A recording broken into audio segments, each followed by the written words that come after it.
Hello, my name is Agnes Eriksson, and this is my C++ project Lab4.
The player can be moved using WASD or the arrow keys, and is done using SDL scan codes.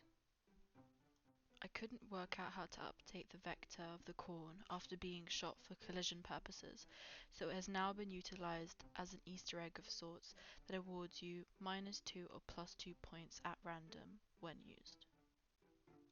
It utilizes the player's position, last movement, and some maths to work out where and in what direction the corn is traveling. All of the game objects are rendered with an SDL rect that functions as a box collider. Any overlap between these rects is checked in the collision function and is the basis of the score system. Colliding with an enemy loses the player a point. Colliding with crumbs gains the player a point. And colliding with the cheese gives the player 10 points. All of this information is collected and displayed in the game UI. Collision with the cheese can only occur once, but if the collision is with an enemy or the crumbs, they will randomly move to an appropriate tile to be collided with again.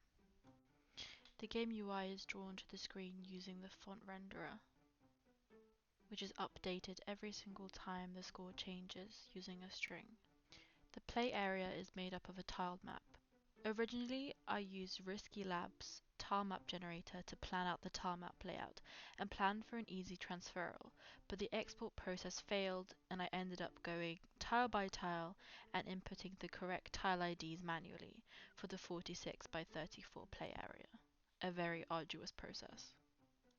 The player can only walk on tiles with the ID 5, meaning that it cannot walk through walls, or in this case the pipes. This is done by checking the value of the tile the player is about to move to, and if it's a 5, allows the movement to occur. The cheese asset utilizes a sprite sheet for animation. The background audio and sound effects are done using SDL Mixer. The sound effects are read as binary, as SDL Mixer is silly and doesn't like to play two things at once.